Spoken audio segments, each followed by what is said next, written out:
Well, good evening, everyone. Tuning in once again to the Through the Xenosverse stream that we have as a special feature here of Spirit Watch Ministries. This is just an open conversation that we're hosting about all things Xenos.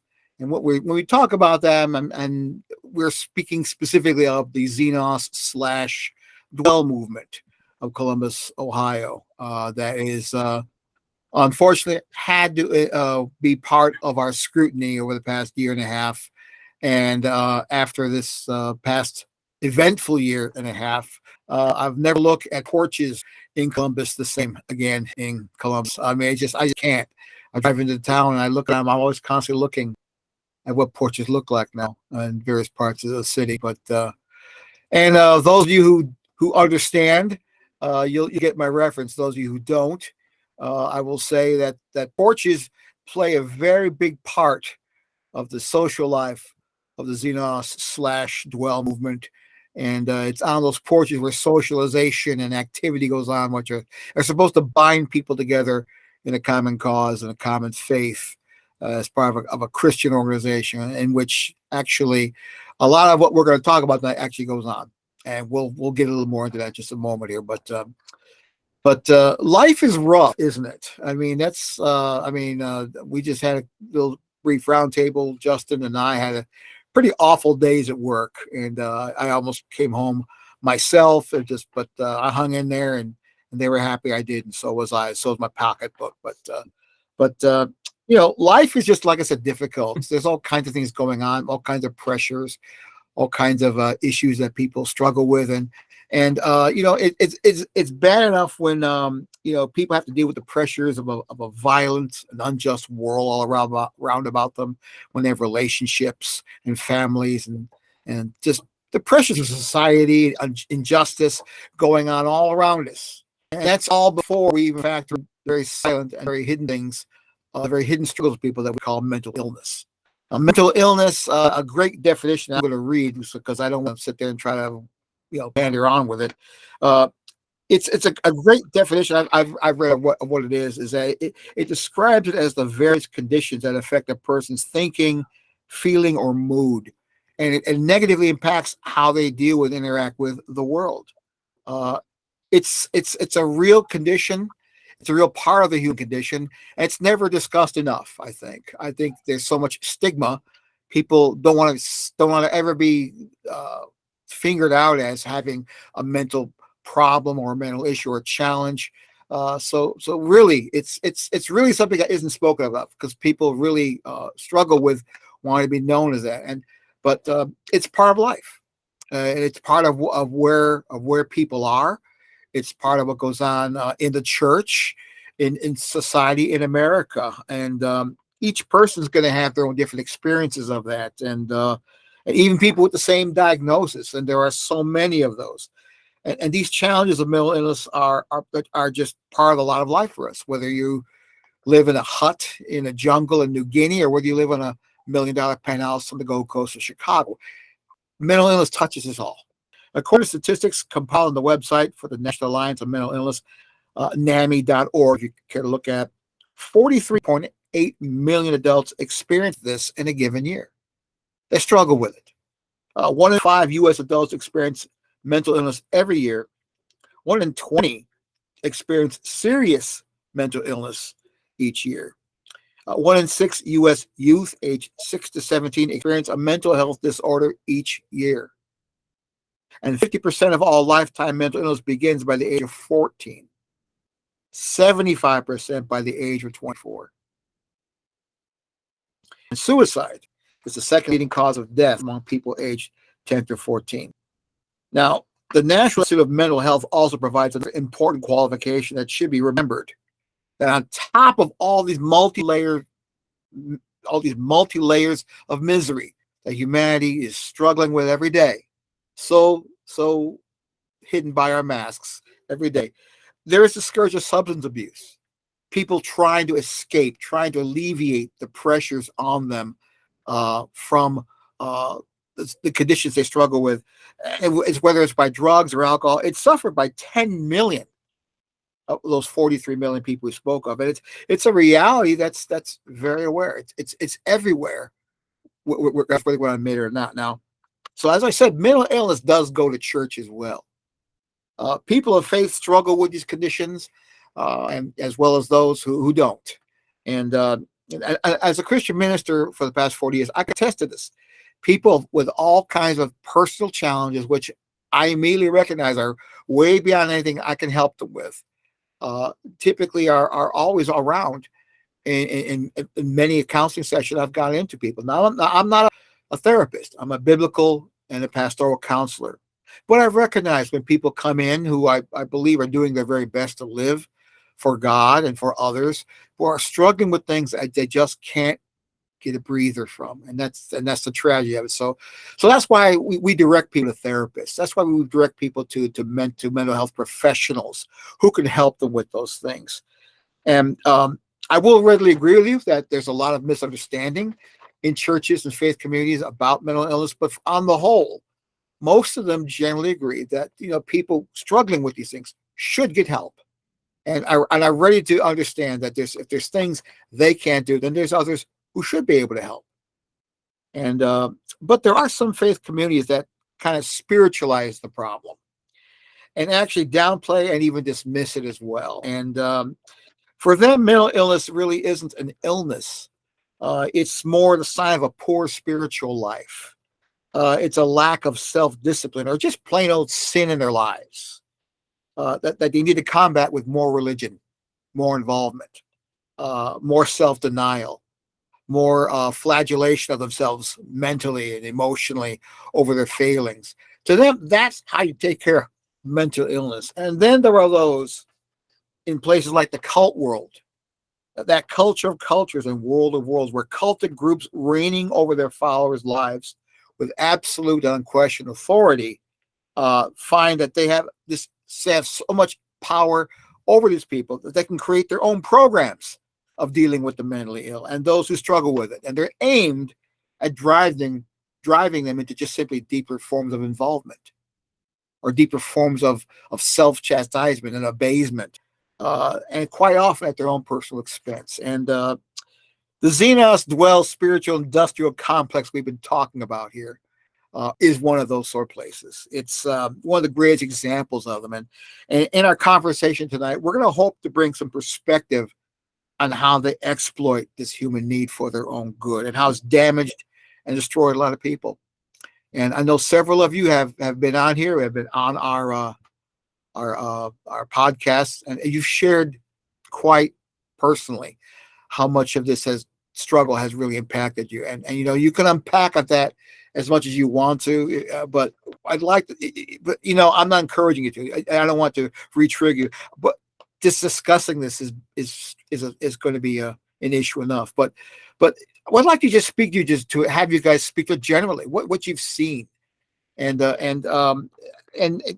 we just understand that so much that goes on in Xenos leads people to believe within it that the problems are just theological. It's just you don't believe right. You don't have the right belief system. So I think that's one of the things we want to talk about, how this group spiritualizes the entire sad condition of humanity that struggles with mental illness. And Joe, you've been in Xenos. I think you joined quite a few years before everybody else here did, and you've been around it perhaps the longest in that sense. But I mean, a lot of you, but Colin and Jessica, you guys are Xenos babies. You were raised from the cradle, so you've seen perhaps a lot that you've seen and how the church handles or how it addresses this. So, is it really unfair to say that Xenos spiritualizes completely the mental health conditions and struggles people have? Yeah, I would say that. Well, first off, I'll just say that I joined Xenos when I was a senior in high school, and I stayed. So that was 1988, and I left in 2005. Um, and during my time there, early on, I was part of a small team that founded a substance abuse support group at Xenos. And at first, we focused on alcohol and drugs. But then later on, I wasn't really part of this, but another group split off to help with pornography addiction. Um, and so through that, I was sort of tangentially involved in the counseling movement at Xenos. And this started, there was actually a big split in Xenos over counseling in the early 90s, and literally half the church left over that. And so I was Wow. kind of there. What's that? I said, wow. Why was Yeah. there such a split? I mean, well, that's pretty big. Why would a church split over counseling? I can see Well, the color of the carpet or how we spend money or whether the pastor had an affair, but counseling? yeah. Well, Really? It's news to me. really the purpose of me kind of giving this background is to I'm not a mental health professional. I've been Right. sort of a paraprofessional before, but I don't have credentials to professional credentials to back up my opinion. But with that said, I was able to observe firsthand a lot of the talk that um, the philosophy behind the approach to counseling at Xenos. The split was pretty much over at the time. In the late '80s, there was a real powerful counseling movement in American Christendom that really, and part of it kind of went off the deep end a little, but at the basic, it was just looking inward, taking some time to look inward and heal you and get healed. Um, but at Xenos, you taking a lot of energy and time to look inward is kind of frowned upon. Um, so the split was because the elders didn't want that focus in the church. And so they pretty much disbanded the counseling staff, fired them all. I think all of them except for one. I mean, and Wow.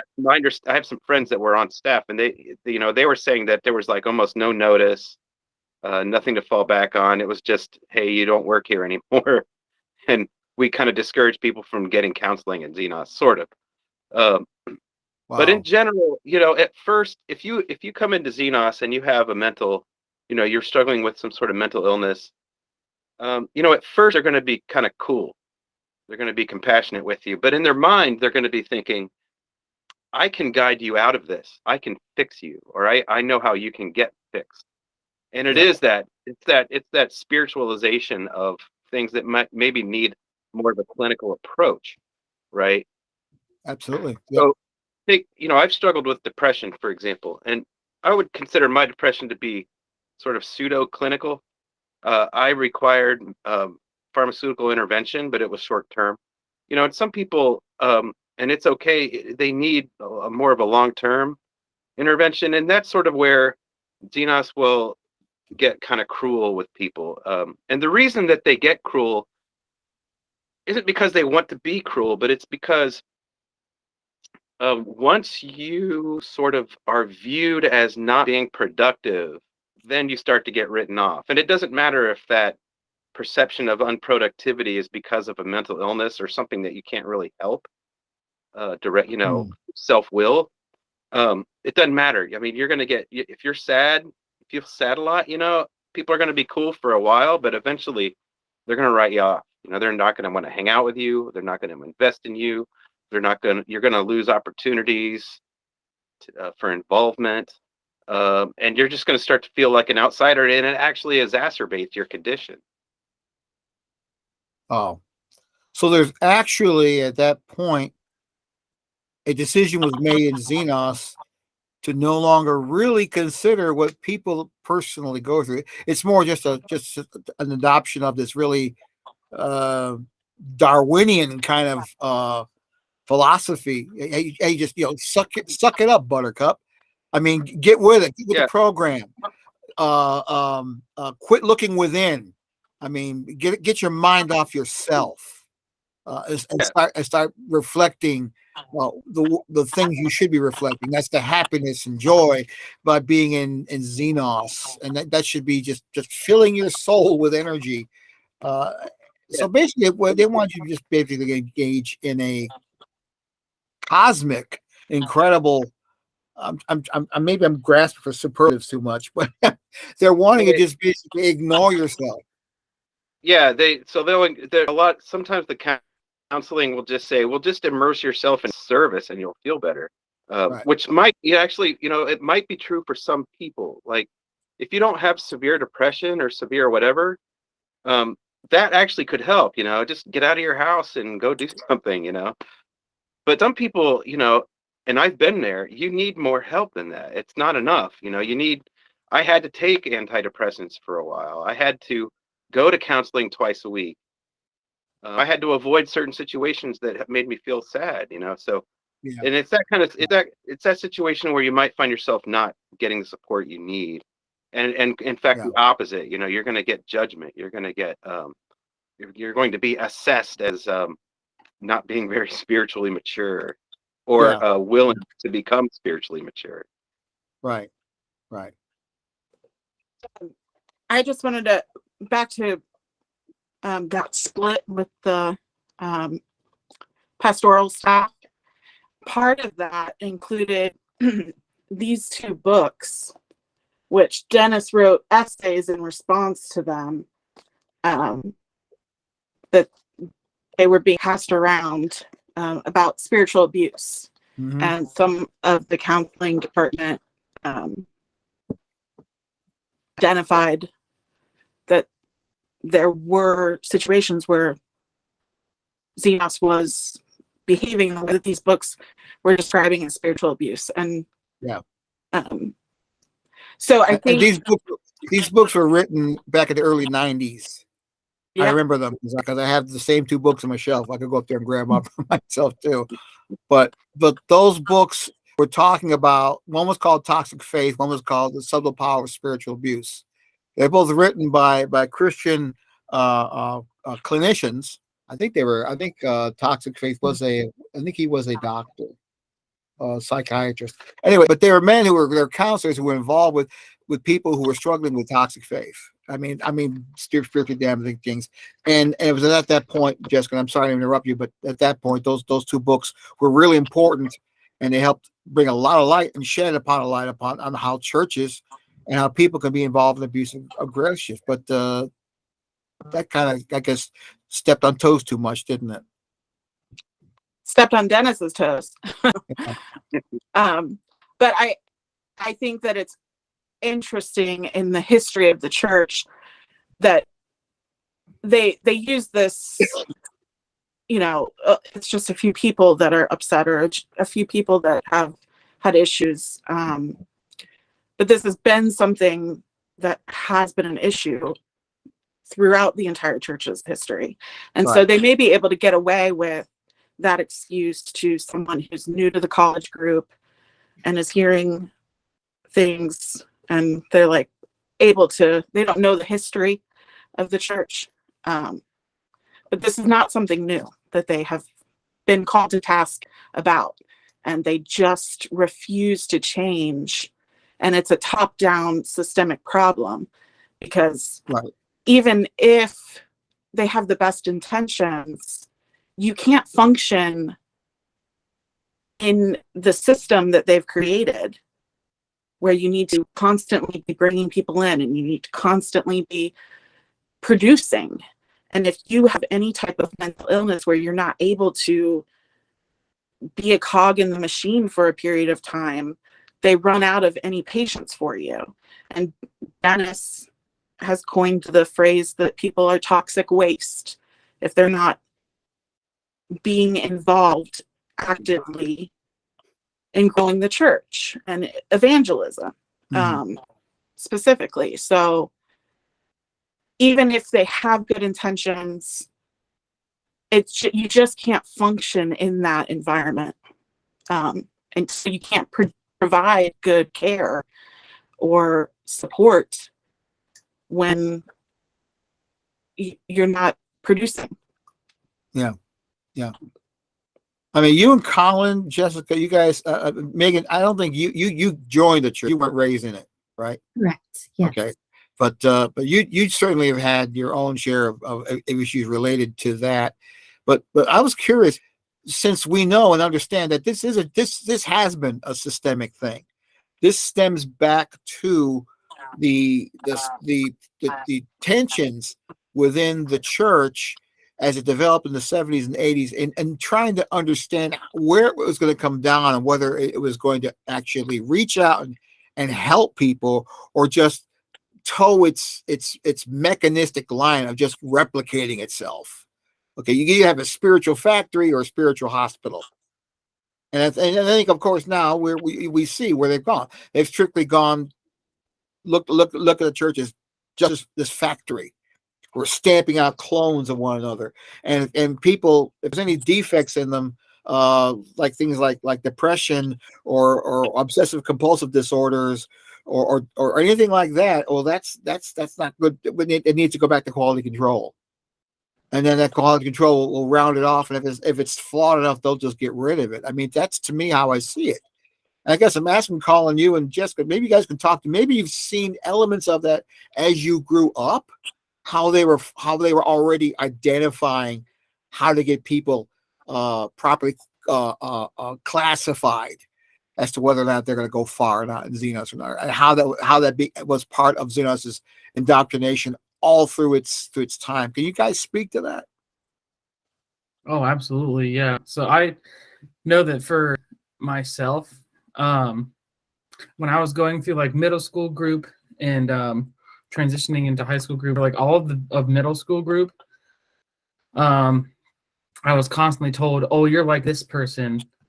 Oh, like you're gonna grow up to be like this person. I see this person in you." And there's always like this super spiritual, influential person that had a lot of, like, I guess, stake in the game, and a lot of people respected them. And so you were constantly getting sized up to be like, "Oh, you're the next Dennis McCallum. You're the next Brett. You're the next Josh Benham, whoever it is." You're constantly being told, "Yeah, you're." That's what I was told for a long time. I don't know if any of you guys know this person, but I was told that I was going to be the next Mark Johnson, who was this man that was very well liked and very charismatic. And so everybody was like, "Oh yes, you're the next him." And so then you would hear that for like myself, but then other people would be told like, like, "I don't know what we can see you being as in this church later. So we need to like kind of help mold and shape you to grow you into somebody who you want to be like." So it was like, if they didn't have somebody already picked out for you that they wanted you to grow up to be, they kind of helped lead you to what they thought you would be good at. And so it was like you were always a work in progress unless they already had you pinned as someone that they wanted you to be. Right. They use, like, starting in middle school, but I'm sure all of us at some point have taken this several times in the course of our time in the church, but they start with the temperament tests and the gifting, your spiritual gifting tests. But if you're a phlegmatic, you're coined as lazy, and they categorize people in that way, and what your giftings are, and they in function value certain personality types more, and giftings more. Right. Absolutely. And people with struggles, with mental illness, people with emotional problems, people victims of trauma, they're going to be probably in some level of classification, like I said, which they simply aren't going to.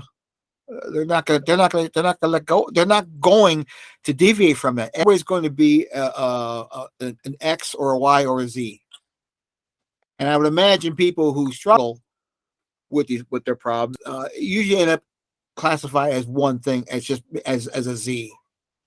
So because they don't measure up to the kind of emotional bubbliness or things of that nature. And that's something that it's interesting always to hear about how this, like I said, this giant spiritual factory is classifying people, and everybody's. The Bible speaks of those who make merchandise of you. I mean, to me, that's like, wow, that's incredible. But it makes it's the ultimate objectification of people, in which you're made property, you're made objects, and you're, if you struggle, well, we can take care of that by just praying more, giving more, doing more. So lay counseling then is elevated to to basically a superior status over professional counseling, isn't it? I mean, I tell you, Mm-hmm. the culture at Xenos is obsessed with assessing other people and how their spiritual program or walk or whatever is going. And unfortunately, right. they lean heavily on their own understanding to make those assessments, and they're unwavering. Right. And whenever you lean on human understanding to try to assess somebody else's spirituality, you're going to end up, especially if there's like unwavering in that opinion, you're going to end up hurting people. And that's, there's no room for mental illness. Like, What if, oh, you're not evangelizing. It's a spiritual deficit. That's why you're not evangelizing. right. What, you eat too much? You're bulimic. You purge.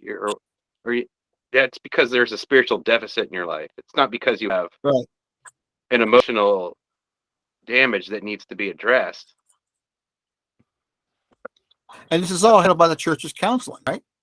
I mean, if you're in the close one another that they say you do in church groups, you get involved with people, and these 10 or 12 people pour into your life, you pour into theirs, and ultimately you're all told to basically conform to a single personality type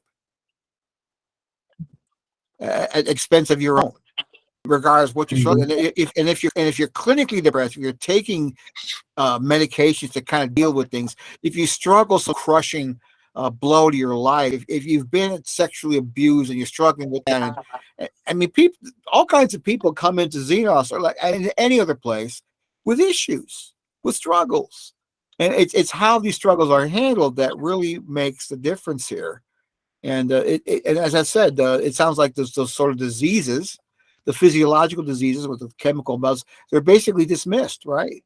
They're viewed again as you failing to comply with a mandate, a directive of some sort.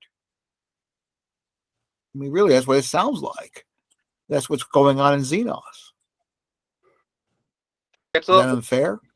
Just said, if you're not a good cog, then you're not a good xenoid. Yeah. Completely based on their assessment of your performance in that church. Right. So professional counseling really doesn't really have much room there, does it? Since Xenos has all the answers, right? That's right. Yes and no. Like by the time I was in Xenos, for like I think they had changed their stance, and so if people had any sort of like serious mental illness, they did recommend that you go seek professional help and seek a counselor. And I know part of the like ministry house rules that you signed that if you had medication you were supposed to take, including any medication for mental illness, you were committing, I will take the medication as I'm prescribed, to be like a healthy functioning person. And I do think that that focus in a large part had to deal with the, being a cog in the wheel and being productive. Because if you are, if you are prescribed this type of medication, then if you're not taking it, you're obviously not going to be a great worker in Xenos. Right. I do think, though, that their advice to actually seek professional counseling was just lip service. And I think it was in response to them receiving flack for mental health issues, suicide, etc. And so I know when I went into a deep depression while in Xenos, and I was having, panic attack every day, and I had sin issues in my life as well. And so then I, started having those, conversations before I was disciplined out. And I was encouraged in a sense, yes, you should seek out professional counseling when I was sharing how depressed I was. And so as soon as that was said to me, I was working on it. So I started out going to the Title IX office at OSU because of some of the kind of like sexual abuse I went through and was struggling with. And then from there to the OSU counseling office. And then from there, trying to figure out, okay, I was on Medicaid, trying to figure out, okay, where can I get counseling that Medicaid covers? And so then getting to an actual, mental health like facility, and then getting placed with an actual counselor. They kicked me out of the church before I could even begin counseling. And I started the process right away, but it's not a quick process to get a counselor and to work through all of the insurance issues that we know in this country. And, I didn't have enough money to pay out of pocket for someone. So I had to get a counselor that met my insurance. But I think if they really cared and really meant it, and I was very transparent and open, I was seeking counseling. But my first counseling appointment happened after I was excommunicated. And so it was just lip service that they recommended professional counseling, because they weren't willing to wait for me to actually get help, because I was not a productive member at that point. I was pretty messed up. Yeah. So again, it just comes down to where do you stand in terms of production? Again, you're part of a product line. You're there to shine Xenos' star there at all costs. I mean, Megan, your testimony is that you literally almost burned yourself out. You almost literally fell apart trying to work and come back and be so involved. And every one of you have that.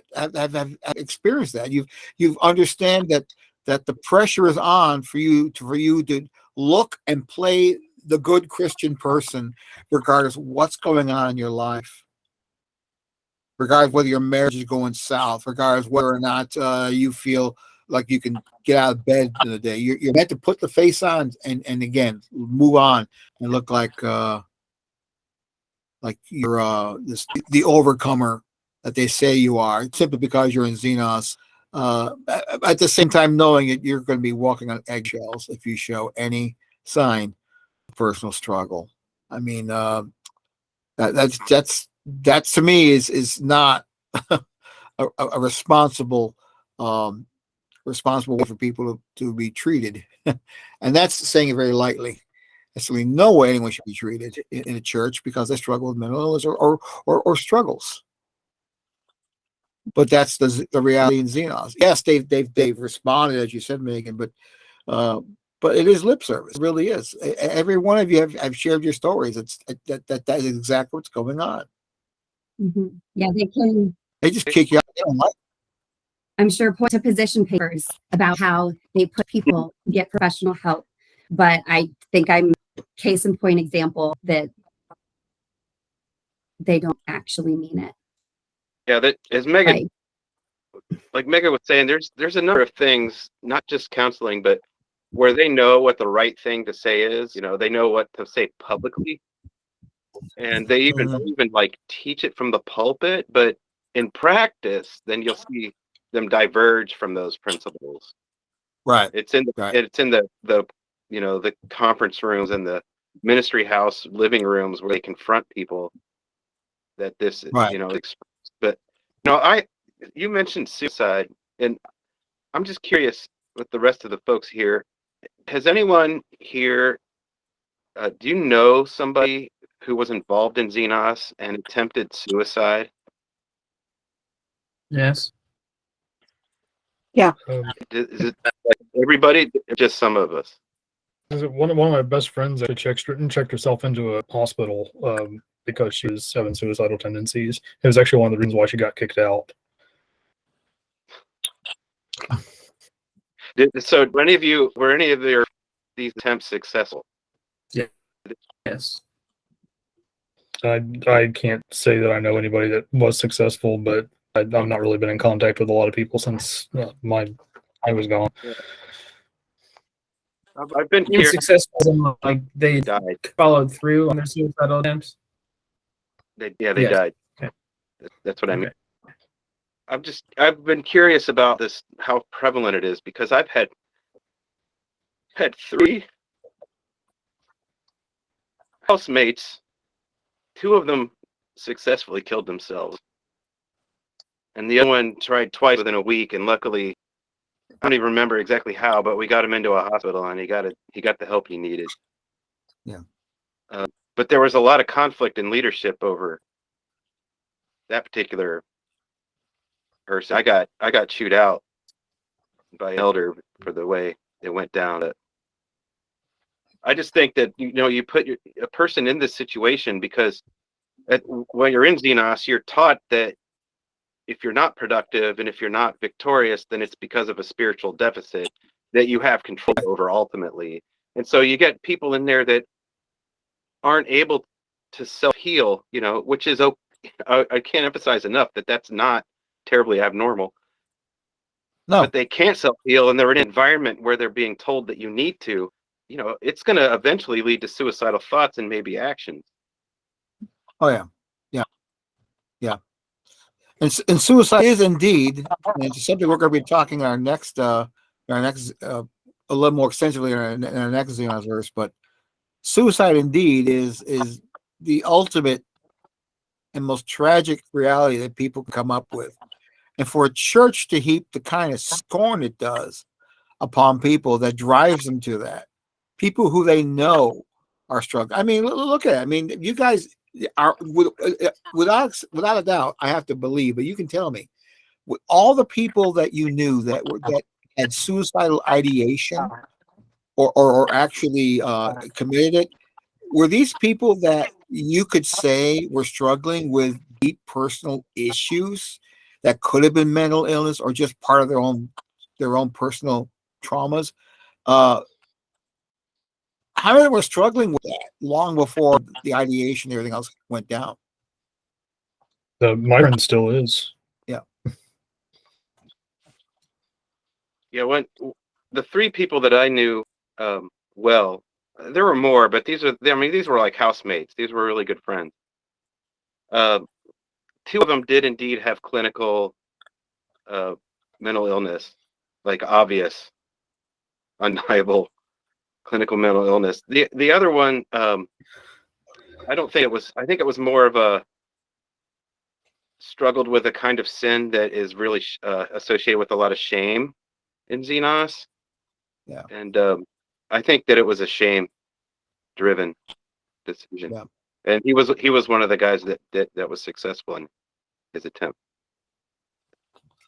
And that's I mean, that just totally avoidable. And I think the major contributing factor was the shame that he experienced.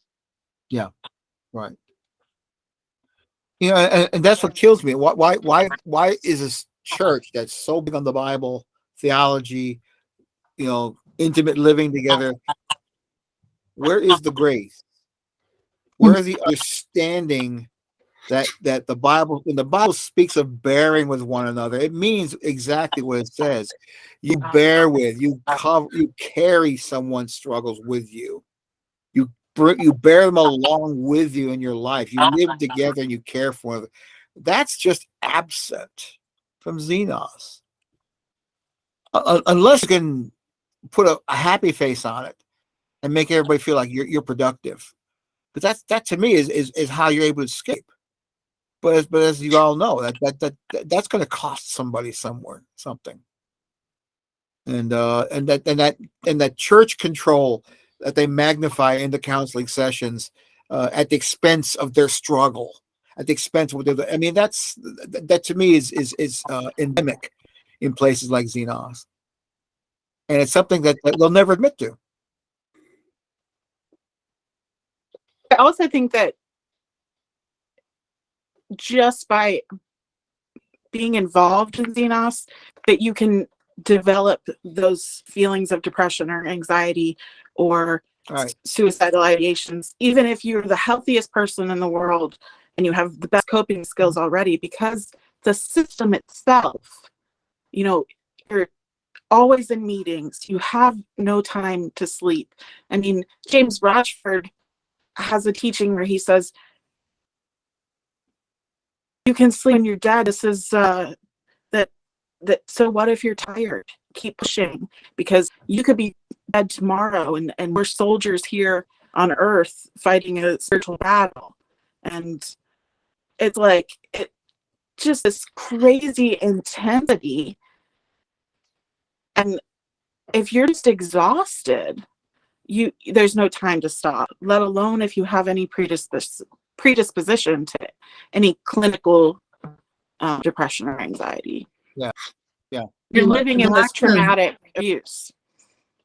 The lack of sleep is a huge thing, and it's something where I, had clinical mental illness before, I joined Xenos, kind of ebbed and flowed how strong it was at different times in my life. But the lack of sleep just makes it worse. And so, yes, even for someone without any sort of official diagnoses from doctors or whoever, it was so difficult. And I just remember the simple issue of getting enough sleep to be a physically healthy individual was not really allowed if you were going to be viewed well, at least in the college group. People were more accepting of normal bedtime in adult group, but college group, I just know at one point my work shift started at 7 a.m. and I'm staying up past midnight every night with ministry stuff. And I just, end of week would just sometimes just collapse on the ground because my body was so exhausted. And I remember mentioning to people that I thought I should get more sleep. And two individuals, different individuals, different times, I had this conversation, both responded with the same line of how I was one of the best evangelists in the group and I was doing God's work. And don't I believe that if I prayed to God and asked him to give me rest so I could continue doing his ministry, don't I believe that God would honor that? So, and granted, and I didn't believe that because, I believe that God created us in a certain way and we function a certain way. If you don't study for a test, don't pray, God, please let me get an A on this. God's going to be like, study. It's your own consequence, or get some sleep. Like, that's how I made you, like, for rest. God's all about rest. Like, it's pretty clear in the Bible. Yeah. But it was clear that if I started going to bed at a time such that I could get a full night's sleep with my 7 a.m. shift, that it would mean I wasn't taking my walk with God seriously. People would look down on me. And oh man, I did not want people to look down on my walk with God because that's everything, like the opinion people have of you there. And so I continued with that and not getting enough sleep. And, I don't know how much that contributed to when I really went downhill, but it's not a good environment for anyone's mental health, regardless where you're coming from. Right. It's quite obvious. I mean, after a year of listening to all that I've heard, my own heart just breaks. And I got to be careful. I would just start crying right now at this point. I'm just so absolutely horrified at how many people report the same things you're saying. Everyone at Xenos can deny and deflect and ignore the plain things coming out from people such as yourself who are telling you that their system's broken, that they've lost sight of where they really should be, that they've really have become the hirelings and false shepherds Scripture speaks of. They've become very cruel, indifferent people who know how to manipulate and exploit people at their weakest points, at their most idealistic points, and they know how to do it. They've been doing it so well. And Dennis McCallum has been the mastermind. He's been the master pastor behind all of this. He can call himself a pastor. I surely wouldn't. Depends on how you define that. But in any case, I'm here to they're running it down on that. But the point is, there's a single value system.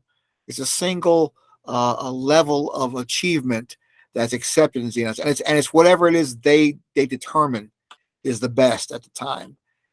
And those who struggle with issues that keep them from interacting with others, which keep them petrified, full of fear or exhaustion, or those who may have psychoses or neuroses, those who struggle with this spills over into their lives. And this is exactly what keeps them from being the kind of poster child that is expected them to be in Xenos. And all of you know what that's like. And that aftermath of this spiritualized care is, like you said, it's just contributed to more depression, more breakdowns, domestic violence. Suicide. It's going on all the time. And yet, ultimately, Xenos just is able to easily say, "Well, we tell people to go get help." Yeah, and then once they're helped, they come right back in and get sucked into a meat grinder. A meat. Go ahead. Sorry, No, I'm I'm just babbling on. thinking that they say things all the time. Like how many times have we heard the sermon of, oh, God doesn't want mindless robots. He wants everybody to fill these these roles, and he wants individuals to come to him and or follow him because they want to, and yet then the practice is you all have to fit into this hole. I don't care what if you're a square or a triangle peg or whatever, you got to fit in this round hole.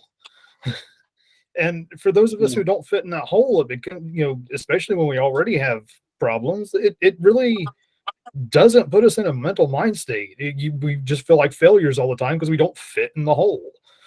Right. It's a mold. Yeah. And that's what all cults want. They want clones of one another. Clones of one another, and they try to make you think that, no, this is your choice. No, you're I can't even find words for this now. This is why I write things and don't speak. But it's just they try to make it seem like you're fitting their mold because that's what you want. But all the time they're trying to push you into it, or they're laying out a curriculum that you need to follow, and you say, "Hey, I want to do this." No, you can't do that because you need to be doing this over here. It's like, maybe you have a mission. Well, God's not calling you to that mission. He's calling you to this over here. You need to go into leadership. Well, I don't want to go into leadership. I want to, go help people who are struggling with their faith, or I want to, go volunteer at the soup kitchen or start a soup kitchen, or I want to go, there's an elderly couple down the street and I want to go mow their lawn for them because they're nice to me. Well, no, God's not calling you to do that.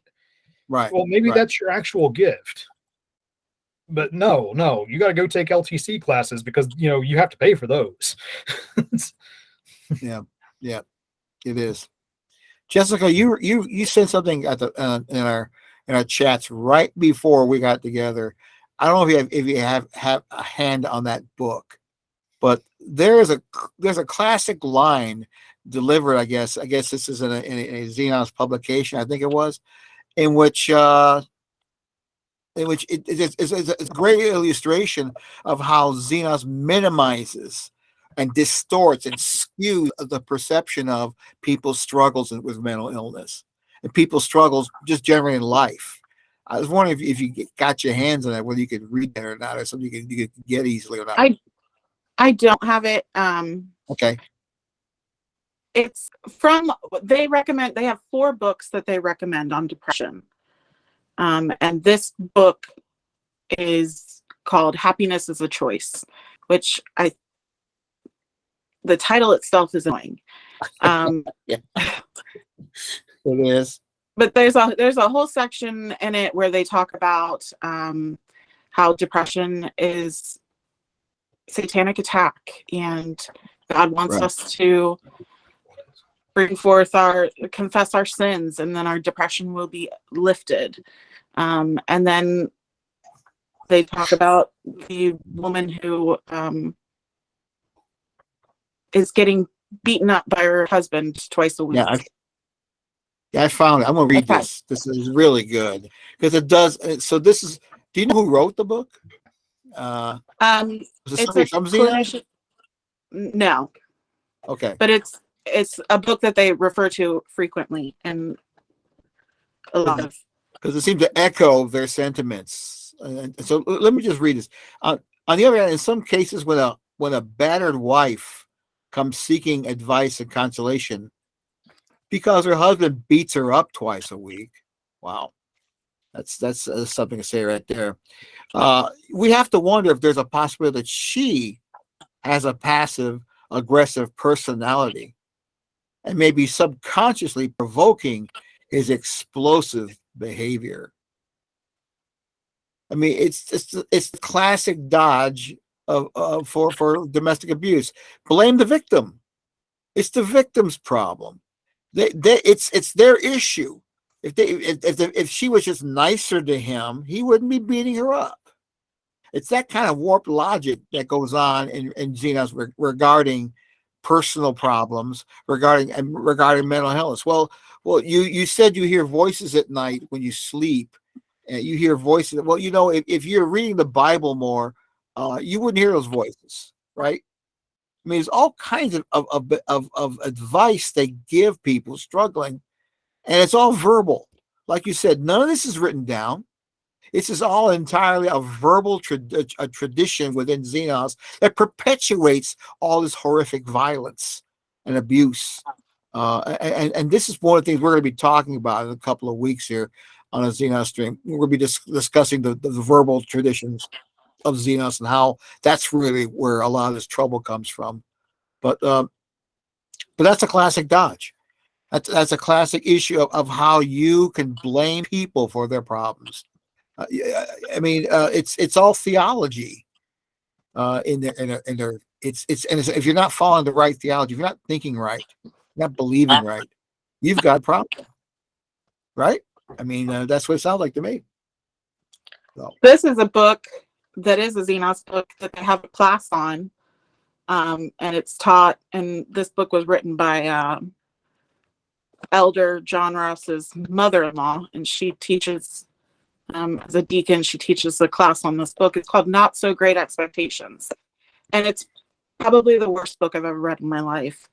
But Yeah. she talks frequently about basically the root of everything is that we shouldn't have any expectations. If your husband cheats on you, why did you expect that he wouldn't have his sin nature wouldn't possibly come out? If you're upset by it, it's because you weren't leaning on God. You shouldn't have had those expectations. She even has a thing in here about pastors who molest children.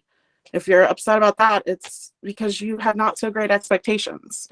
And it's that same subtext that if I'm somebody who is struggling and I'm going to their resources, these are the things that are being fed to me, that if I just tried harder, if I was just a better Christian, if I fit their mold better, that I would be healed. Right. And when they don't say that specifically, that's the subtext. Right. If you only work harder to just put that behind you and real understand, this is a war we're in, and you're one of the foot soldiers of the Lord, and you need to stop floating around with all the things that Satan's throwing at you to to admit that you might have an actual personal problem. It's just insane how much pressure they put on you. I mean, have you ever seen a crate of rats put together? You squeeze enough rats in a cage, they're going to start fighting and biting each other, fighting because they want room. They need their little personal little bubbles. But when you get people in a situation like Xenos, that doesn't happen. You don't have privacy. You don't have time. You don't have rest. You don't have the ability to step back and just unplug. You're constantly on the go. And this is part of it. This issue that this person that you're talking about cites, man, it's all again, it gets back to what we're saying. Your struggle is part of a poor spiritual life. Wow. Unbelievable. So where do you go with that? Except to say that this is a place, this church is a place that's committed to perpetuating it, right? It's committed to perpetuating this kind of struggle, this kind of issues, and doesn't and the leaders don't even seem to even really care. They don't even seem to really understand. It's very obvious they don't. I'm going to play one of your clips here. I hope that this picks up. But this was by Kate Mazel. Up to lead are there to help equip the saints. So how do we help facilitate this? One is by being goal focused, right? You're basically here trying to establish some sort of goals, right? We have an aim that we're shooting for. Do you set goals with your house, right? Goals that you want to see from the individuals or from the house. And I think especially as a house leader, one of the ways that we can help set goals is by helping to create some tension here with people, right? Create tension by giving people a vision of what this house could look like or what they could be like, and kind of stirring up some discontent with the way things are. Not in a negative way, but being like, man, things could be this much better. Don't you want that? Wow. You can't rest. You can't ever really understand that, look, we're perfect, imperfect, but man, we're not so bad. There's never an opportunity to step and take a moment back and breathe. It's just a constant pressure to do more and perform more. That's to me is and that's from Kate Mazel, who was one of the people I spoke with a year ago, who just swore up and down she just had never heard of anything about the kind of abuses of women that we were reporting to her about women being horribly treated and terribly punished. She said, "Well, I'm a woman. That would offend me if I heard people, talking like that around me. I would definitely do something about it." But it's quite obvious she likes the tension that she can put on people, which would lead people to talk that way. One thing, Raphael,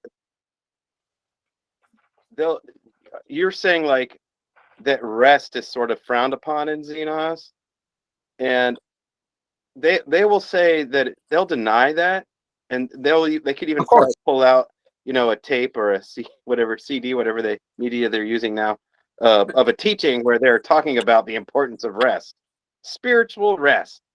But if you actually took the time to rest in Xenos, you'll get talked to. If you're Megan and you have to get up early and you want to go to bed at a reasonable hour, you're gonna eventually you'll get talked to. I'll tell you the one time that you can find people resting, and that's any time that there is a simple teaching. You look up pictures of somebody, Risley up there doing a teaching with his arms out or whatever, and you will look at the congregation, and half the people are asleep. It's the only time you can get a nap in is when they're giving their teachings, where they say everything that they say they teach, nobody hears it because they're all asleep. So everything that they say, well, we don't teach that, are the things we're getting orally in our small groups. Yeah. I mean, I can't imagine why that would happen. I'm sure that teaching and preaching I'm sure they're stellar orators, but well, maybe they aren't. I don't know. I don't get to. I haven't heard enough of them to really thrill me. But again, I don't listen to people to be thrilled. I listen to people to hear content and substance, and frankly, the substance we hear that we've played clips from, and we can keep playing all these other more clips we have. It shows just what their substance really is. It's about driving people to extremes. That's what it seems to be. That's what Xenos is built upon. It's built upon this tension that they want you to actually experience. They just feel it's right for you. It's right for people to feel tension. It's right for those struggling with mental illness to actually have to go along and deal with it. And I'm going to play one more. That's the one you said of Dennis here that I think is really, going to tell the point as well. I hope this works out. Level of tension. Tension means that we're going to keep a certain amount of pressure on. It has to be appropriate. If we get overbearing, browbeating, mean, then we get too much tension in the church, and we get people rebelling against it. We get rabbit trailing. We get people, it brings a sense of depression in, and it's unedifying. And people can't operate for God when they're in an unedified state spiritually.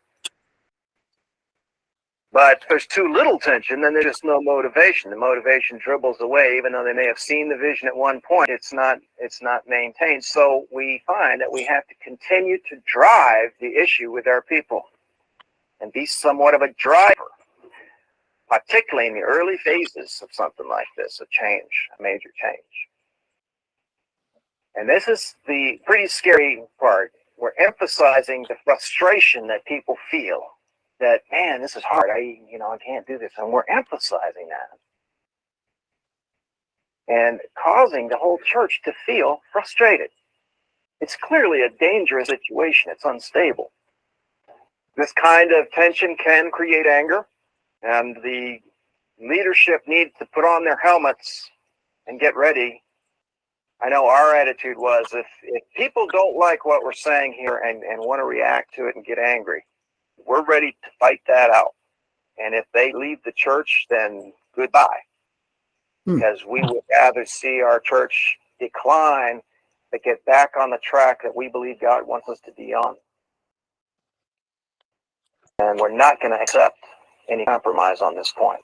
I was the spokesman at our first meeting, and I told people, I said, if you're sitting there thinking, oh my God, here we go again, and this is corny, and I can't believe Dennis is making people stand up and all this other stuff, and poo-pooing the idea of what we're talking about, I told him, you are in sin. You better repent. And frankly, Wow. I think that spells it out right there. Dennis isn't about spiritual formation or edification. He's about driving. He's about making people, as I said, into a spiritual factory in which all your rough edges come off, regardless what it costs you. And if it happens to be your personal weaknesses relating to struggles like with mental illness and depression and struggles like that, then so be it. You need to get with the plan or get out. I mean, that's what Xenos really is. It's a ugly reality, but it's a dimension that we've needed to explore this almost hour long. So I think you were going to say something, Joe. I think it's something I keep interrupting with these clips, but there's something you say. Well, like you were saying, it's not only go ahead and get out, it's you're in sin. Like you just said, like if you disagree with me, it's sin. Mm-hmm. Yep. Right. What a bunch of hooey. Yeah. The differences of opinion don't matter, because there's only one opinion in Xenos that counts, right? Only one. That's right, and it's the Bible. I'm just kidding. It's not the Bible. And I mean, I think it's so easy for, leaders in Xenos to come from this pseudo-intellectual angle saying, well, yes, at the beginning, Dennis clearly said you had to find a balance. Too much tension is bad, but it's so easy to say that. But I know from personal experience, when I was at my lowest, instead of any compassion or gentleness, the leaders wanted to push me out of it because I used to be performing way better than I was at the time. Like I went from the good list to the bad list, and I was severely depressed, panic attacks, all the things, just failing at life. And I told this to my discipler, and and I had been talking with her, about some like sin issues that I had and that I wanted to change, wanted to grow and whatnot. And then there's one conversation that was really hard for me. I had to go through like multiple months of EMDR therapy over this one conversation to not just like break down and crying thinking of it. So I can talk about it calmly now. But my discipler told me that I was saying all the right things to indicate that I wanted to follow God and wanted to repent. However, she did not see enough change. It wasn't quick enough or big enough. And so the only conclusion she could reach was that I was lying. And God. it broke my heart because, I mean, the thing is, if you're severely depressed, you move forward at the pace of a snail. And I was trying so hard. And I thought I was growing. I still think I was growing, even it was depressed snail growth, of course. But, you know, and I'm also someone who couldn't really lie to save my life and wear my emotion on my sleeve. Oh my goodness, I have so much issue with tact, and that's its own other thing. But the fact that, and you know, she knew me for years. She'd been discipling me for several years. And that I don't even have the skill to like bluff that. I don't know. But just for her to be like, oh, she's concluding that I'm lying because I'm not turning my life around quickly enough for her. Quickly enough. Yeah. You And didn't then- execute. Yeah. You didn't execute Yeah. right. Yeah. Yeah. And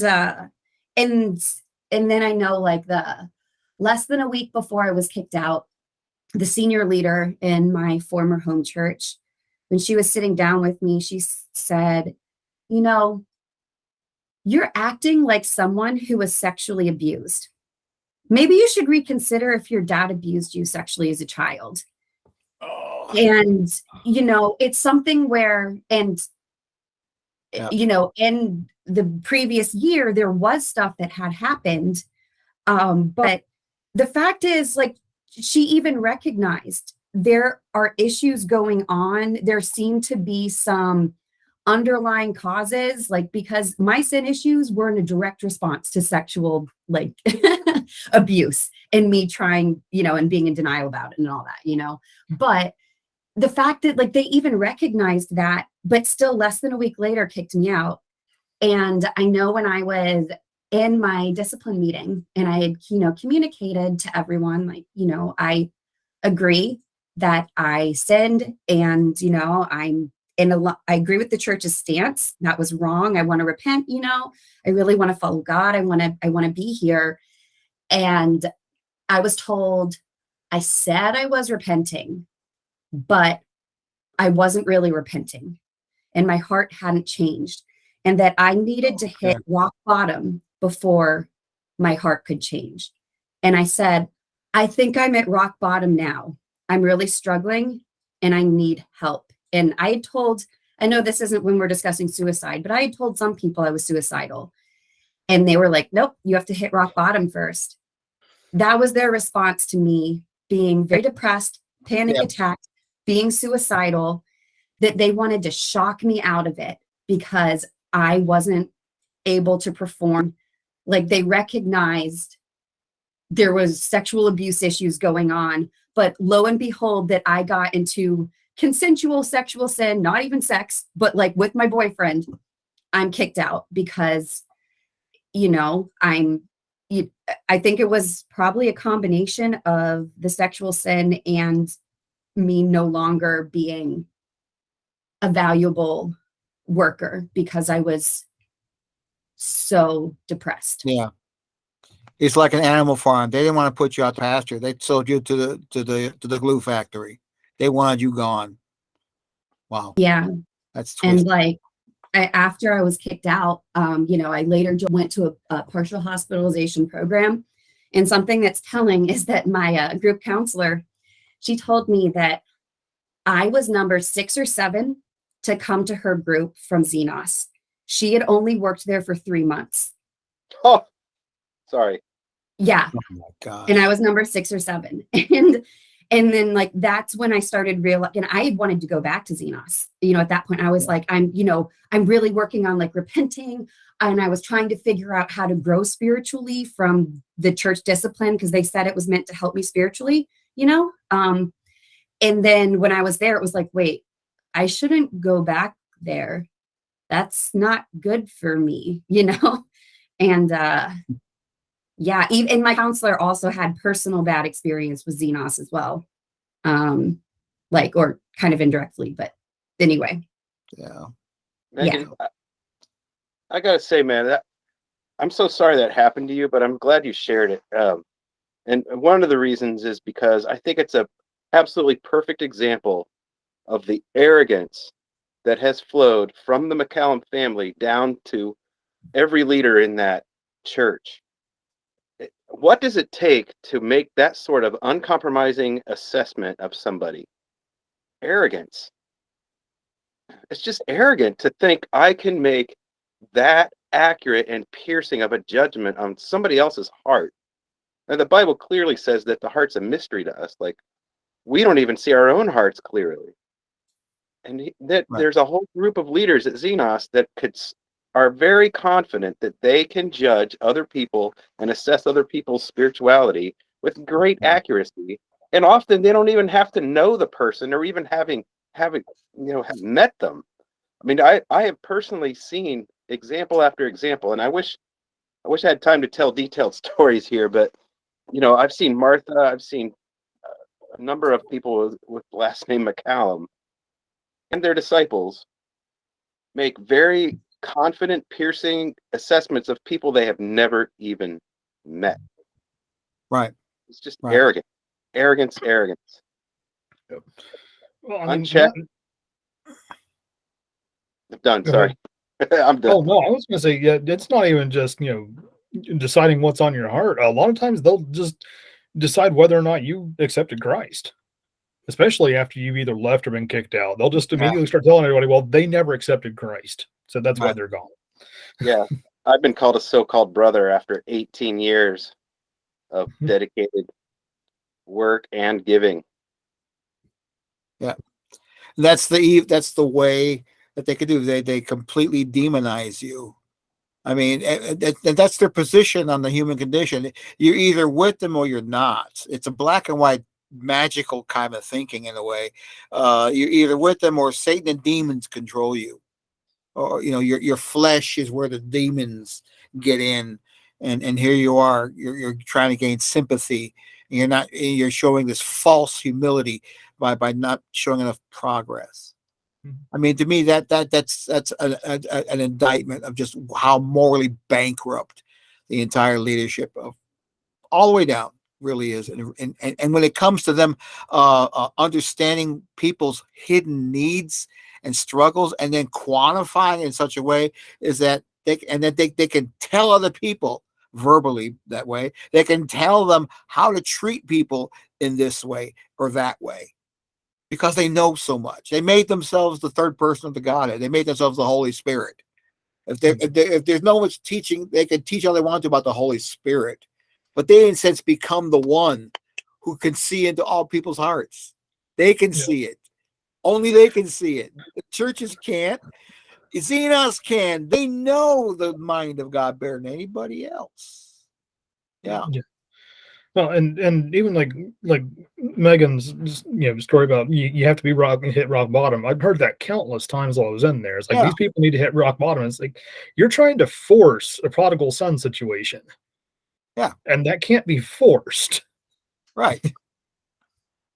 I mean, there's so much in the Bible about treating people who struggle with compassion and love and care and concern. I can pull it out and quote it.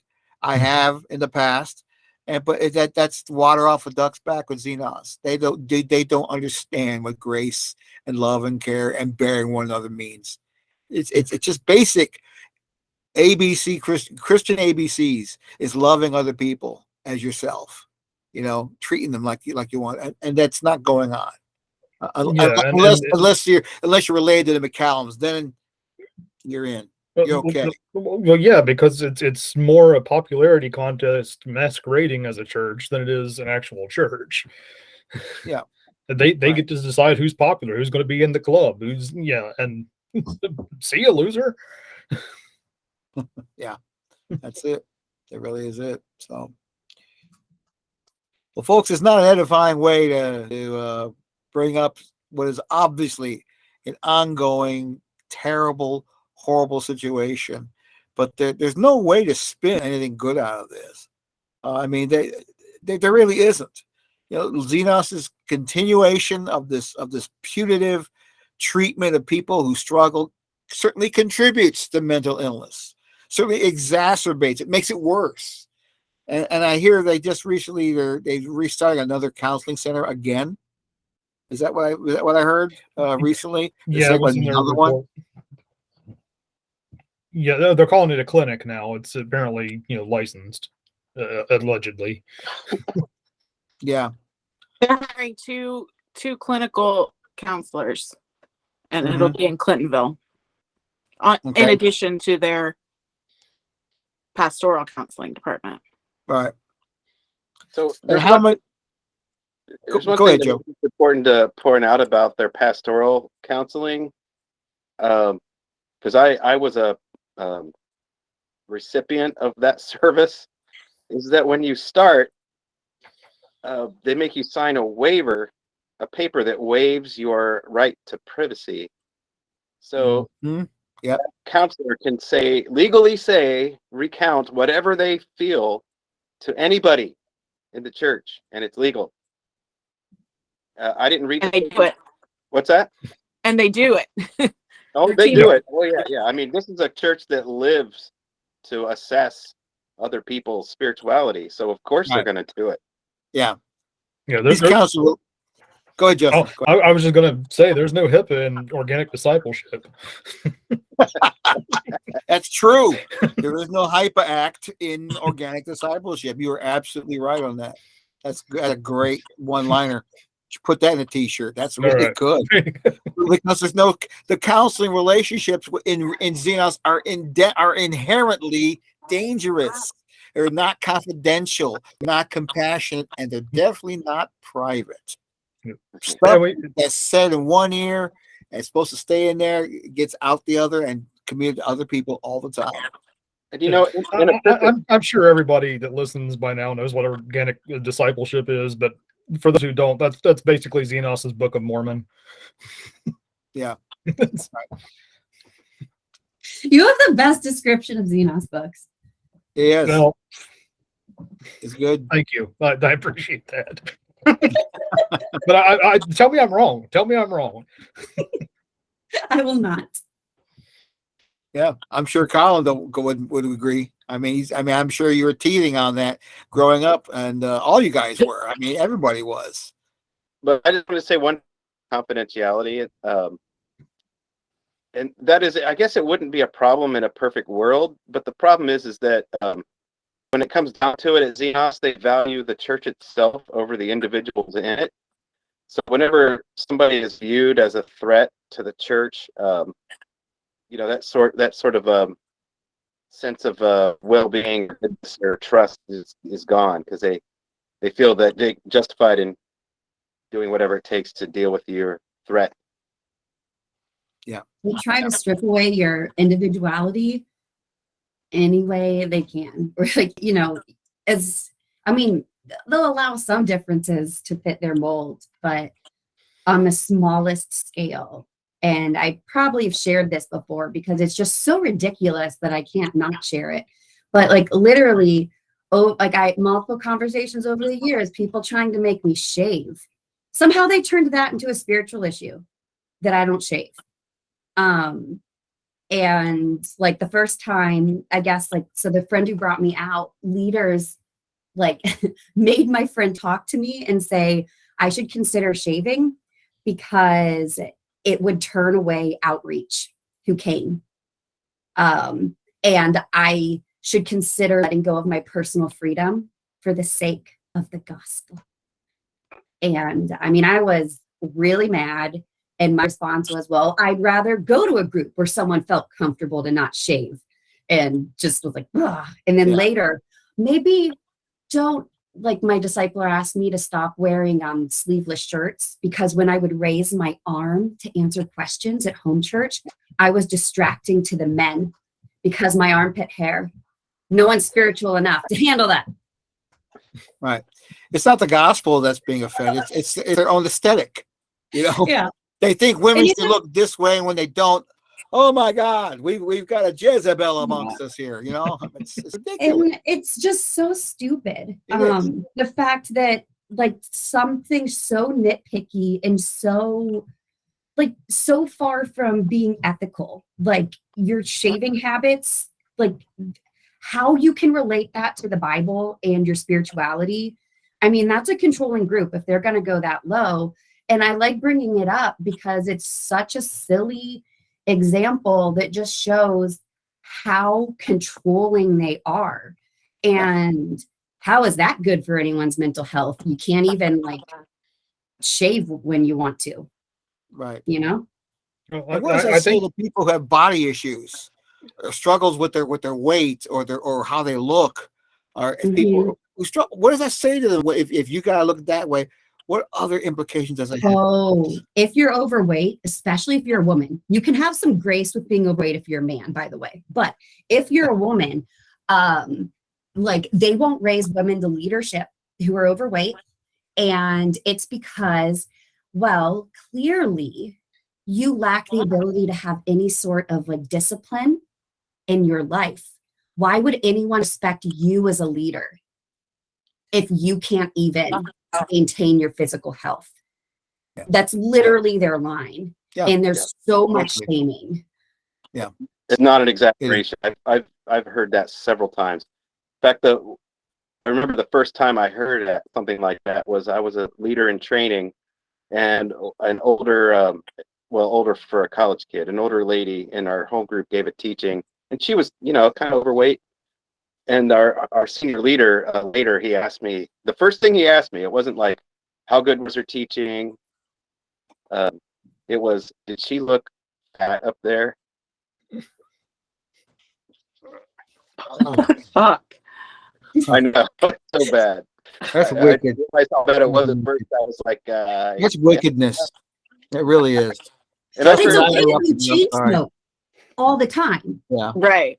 Because we care about discipline and health and all of that, so we're very consistent with their values, of course. Yeah. That's I didn't sarcasm in remember. case someone didn't catch it. Chain smoking is like rampant in Xenos. I don't know why. It's so weird. I seem to recall there's a few verses in the Bible about what the Apostle Paul thinks about those who choose to push the envelope in terms of a liberty they supposedly have to do as they want around others who probably are going to be far more impacted by what they do than they might want to otherwise admit. Paul wrote in 1 Corinthians chapter 8, he says, beware lest somehow this liberty of yours becomes a stumbling block to those who are weak. And you can go on and read the rest of that in 1 Corinthians 8 through verse 9.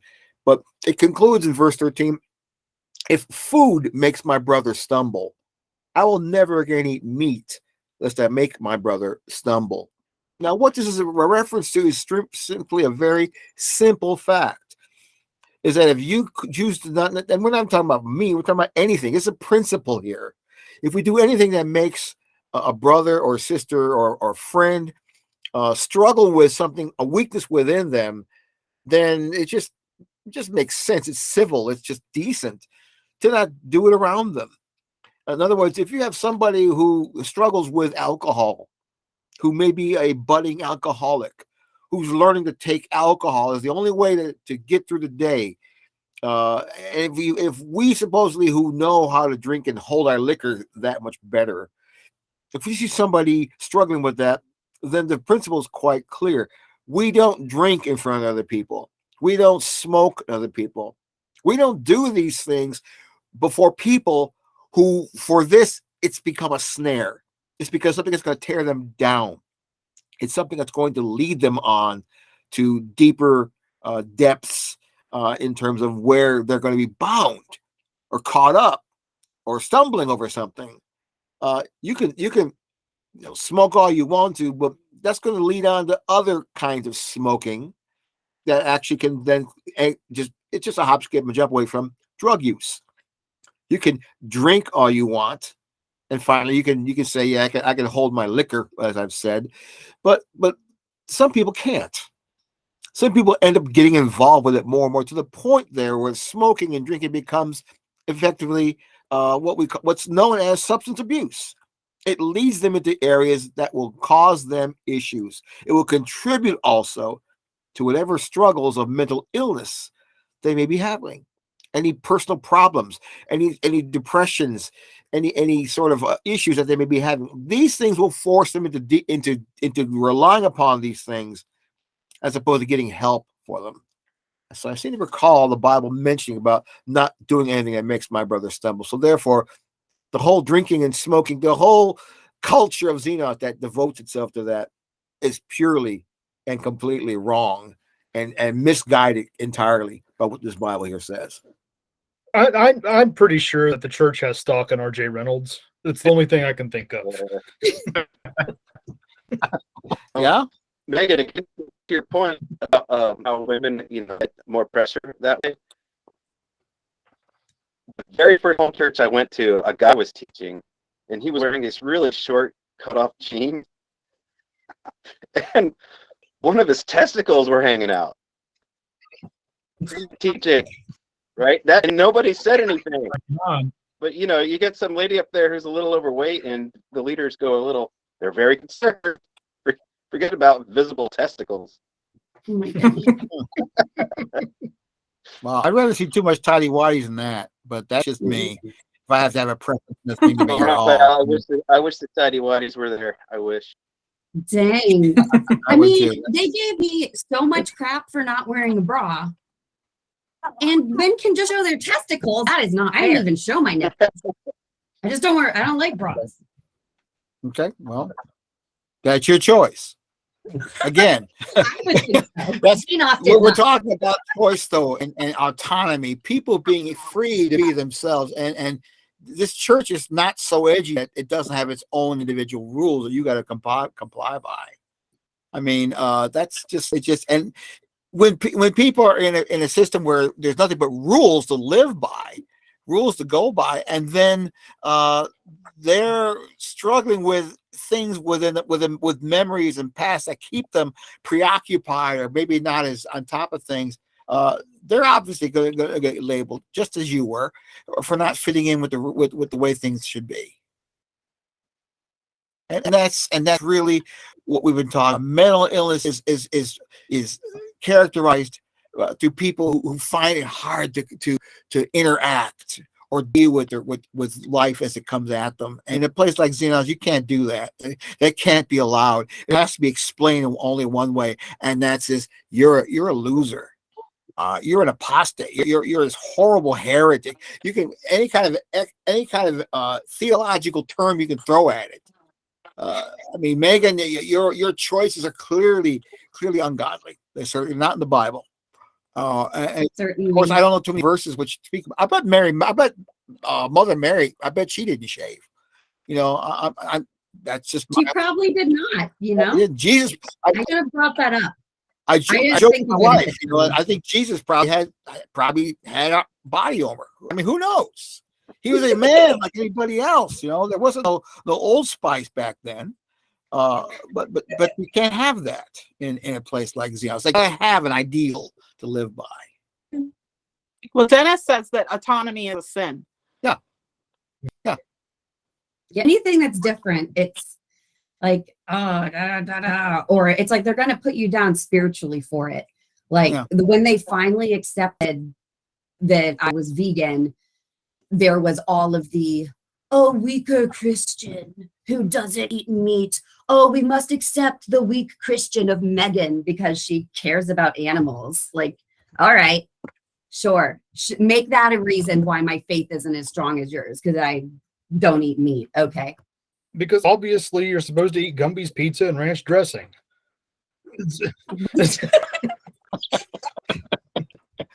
Police pizza. Wow. That's a Xenos joke, and we all understand Okay, it. I'm glad I you don't. Audience may I've not. never heard of lumpy pizza, but it sounds really gross. Oh, it was. Hound dog's pizza then. How about that? Wow. Oh, and let's point out that it's actually taught as doctrine that if you don't drink, it's because of spiritual weakness. Yep. Yeah. Yeah, the Wait, spiritually strong what? will just drink Ozo out of a paper bag. But Was that a joke or something you've actually heard, Joe? Oh, it's there's verses that kind of mention something like that. If you twist it just enough, Yeah. that's what you get. Yeah. Yeah, I mean the reason that you can drink in Xenos is because of spiritual maturity. Mm-hmm. To the pure, all things are pure. That includes Yeah. bongs and 20 ounces. You know, Yeah. that's the way it is. I mean, you're going to show your liberty in Christ by balancing your Chianti with you, or Chianti, wherever they call it. I haven't drank in years, so I don't remember. But that's how it works. It's called the freedom in Christ, which includes smoking. Yep. Yep. Exactly. And it's just part of this culture that just will not relentlessly stop for the wounded at all. And I know we've been having some fun here and all that, but it's been a grim evening, I know. But that's what we're focusing on. Xenos is a cult because of how it treats its wounded.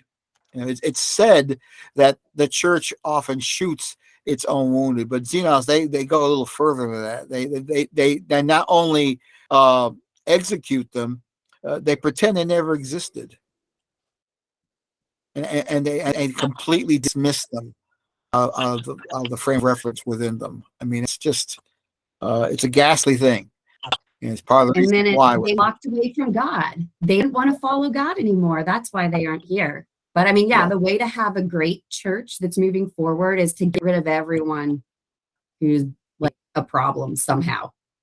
right. That's really the Xenos method. Like that's how there's so much Right. movement. Right. And just And then, go ahead, Jessica.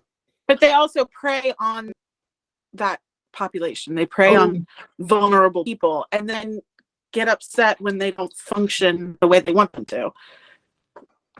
Yeah. Because these vulnerable people come to church thinking they're going to be loved. They're going to be accepted. They're going to be cared for. They believe there's going to be room made for them at the table. Mhm. And when they're love bombed for 2-3 weeks in a row, of course they're going to be made to feel like, yeah, I finally found refuge.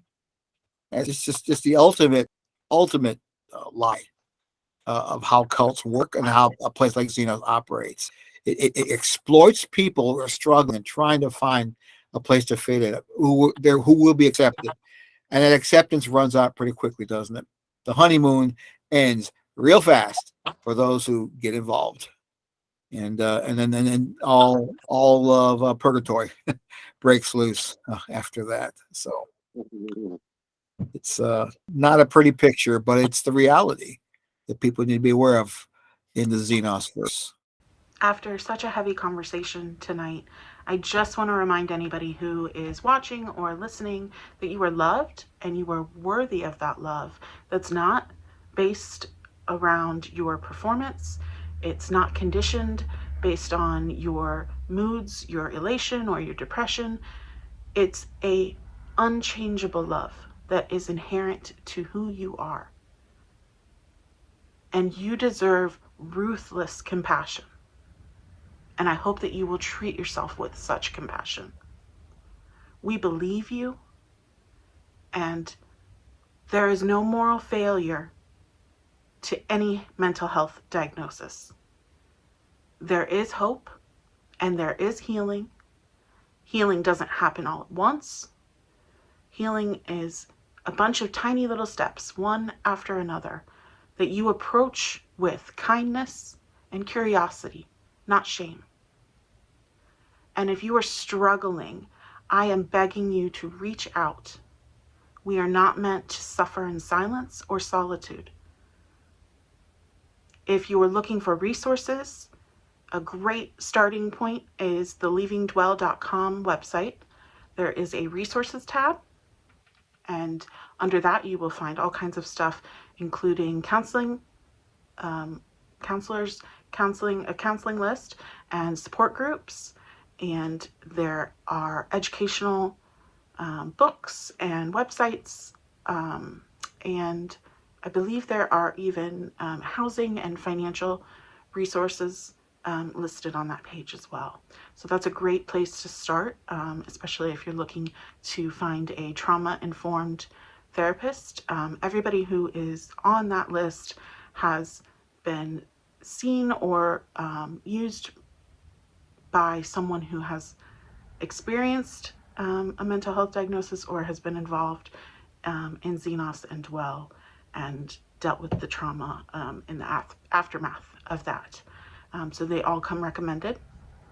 And then if you are struggling with any suicidal thoughts or feelings, please reach out to the suicide hotline, which is now the 3-digit dialing code 988, which you can call or text at any time, 24/7. And I look forward to continuing this conversation as we collectively move forward towards healing as a community.